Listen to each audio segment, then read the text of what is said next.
Super Rugby 2019 Dream Team of the season. If you guys have been following the channel for a while, you know I generally do the Dream Team of the week, and it's a mix of my gut feeling plus stats. For this final Dream Team, I've picked the entire team based on my own gut feeling, and then for some of the guys, I have looked up some numbers just to see if there was anything outstanding. I haven't done it for everybody, but yeah, I've picked some players. I've got most teams here actually, based on the gut feel. There were a couple of teams who aren't represented, but I will mention a player from each of those teams as well. But yeah, every team seemed to have a standout player, which was good. I'll go through them and you guys can let me know your thoughts. As always, being representing 15 teams, there's going to be other guys who you think should have been in here as well. Do let me know in the comments. I'll probably just end up saying, yep, that guy was good, because you just can't fit everybody in. So, yeah, we'll have a look, and you guys can let me know your thoughts. Start with the front row. Loose head, I went with Lizo Gaboka. He's had a really excellent season. I'm not sure where he'll be in the Springbok setup. He's been really dynamic, and he was the top run meter getter for any prop, which shows you kind of he was, doing that dynamic thing, which I do like in a prop, but he also scrums pretty well. So I thought he was pretty outstanding. I'm not sure with the beast there whether he gets into the Springboks, but hopefully he gets some minutes at least in the Rugby Championship. And once the beast retires from international rugby, we can get another guy in there. Hooker, I've gone with Folau Fainga. It was going to be pretty hard to not put him in based on how many tries he scored. It was pretty amazing. So whether or not any hooker could have done that, because I remember one time was it McInerney, the backup, ended up getting a hat trick based on just they got 3 mauls. But hey, he still had to get his line out right most of those times, and he certainly put himself in that Wallabies framework as well. Tight head, I've gone with Alan Alatoa, so that's 2 Brumbies in a row. Their scrum was pretty awesome this year, and he was very good at the set piece, and his other stats are all really good as well. So his run meters, his tackles, everything represent him doing a pretty good job, and that Brumbies scrum generally got on top of teams, so I'm giving him a bit of credit there. For my backup front rowers, I have gone with Liam Coltman from the Highlanders. That guy had an outstanding season, enough to keep him in the All Blacks frame. He was getting turnovers, he was making tackles, he was making runs, so pretty outstanding season for him, which is good to do in a World Cup year. I've gone with Kalu Sadi as the backup tight head. He's had a pretty outstanding year as well.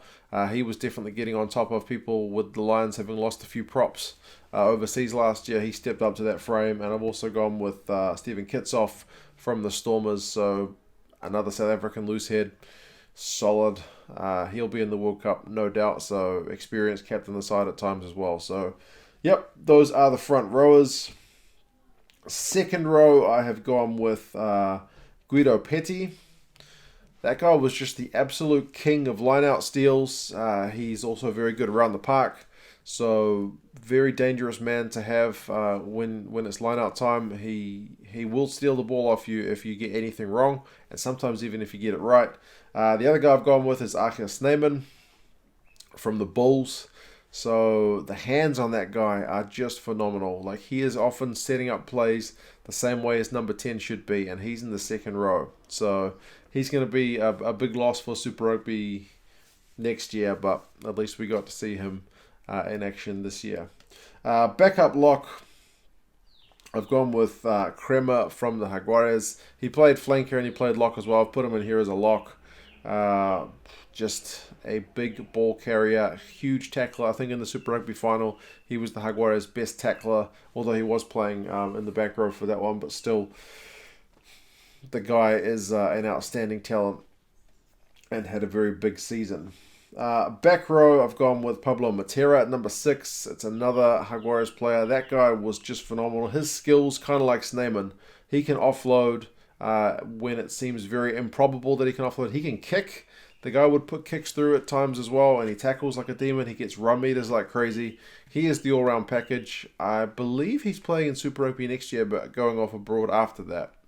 It may be that it's next year that he's going. I did read some news about it, but either way, he's going to be a big loss when he goes. Number 7, I've gone with Ardi Savia. He's not that much slower than Julian, to be fair. Maybe now he's even faster.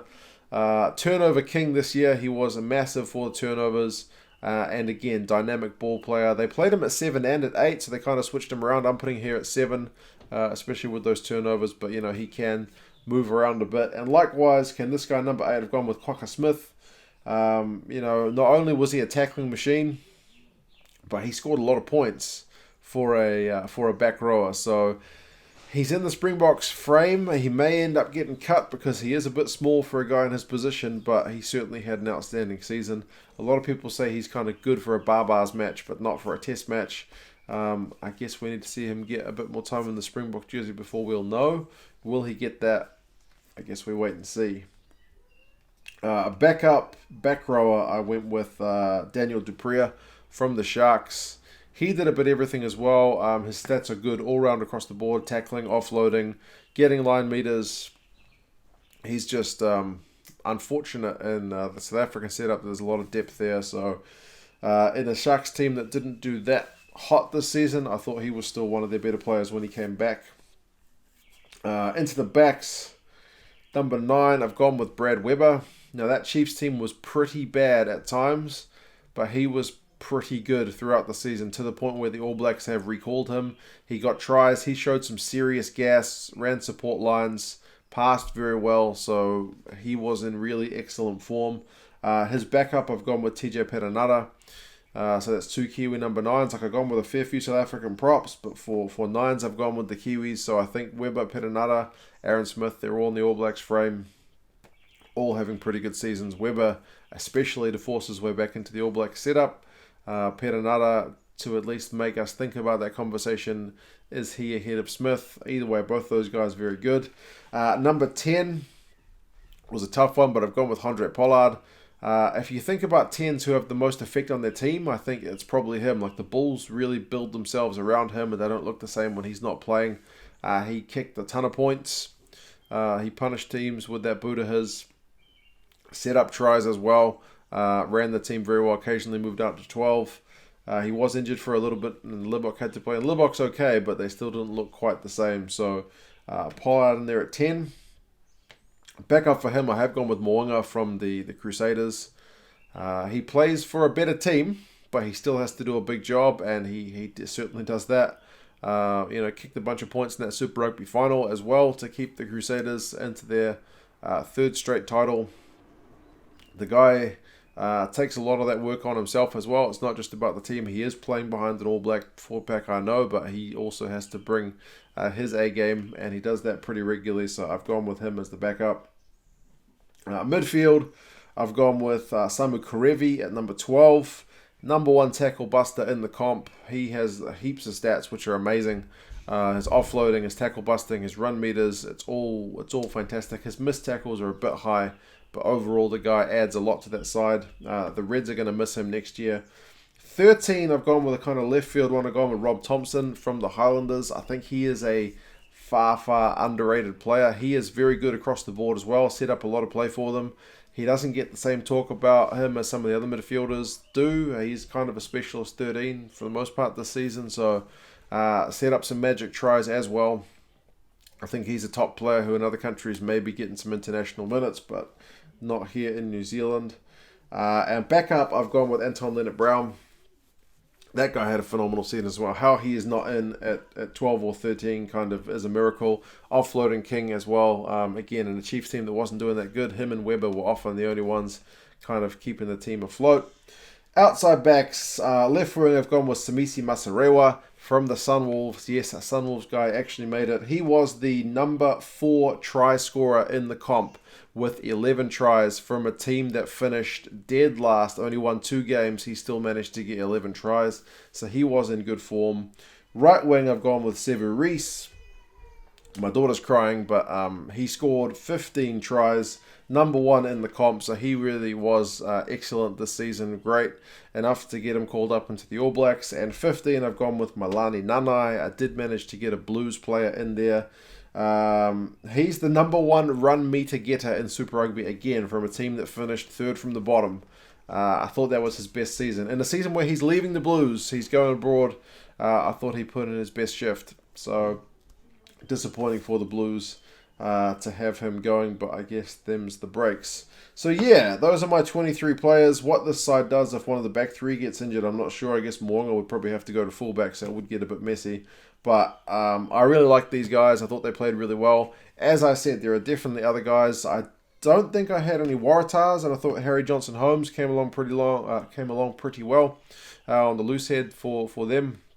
He's definitely a good prospect for the future. For the Rebels, I don't think I have any Rebels, so I thought Isi Nasarani had a pretty consistent season. His run meters were, I think, 70-odd per game, which is pretty phenomenal. I think I got 3 Bulls, 2 Brumbies, 3 Jaguars, 2 Crusaders. 2 Crusaders is kind of crazy for a team that won the comp, but their team is just so overall good that there's often not one standout player because the whole team is just class. 2 Lions, a Blue, a Sunwolf, a Stormer, a Shark, 2 Highlanders, 2 Chiefs, a Red, and 2 Hurricanes. I believe that is correct. Anyway, you guys let me know your thoughts on who you would have had in your team of the season, because there were certainly other standout performers than the ones I've chose. And yeah, I'll talk to you again soon. See you later.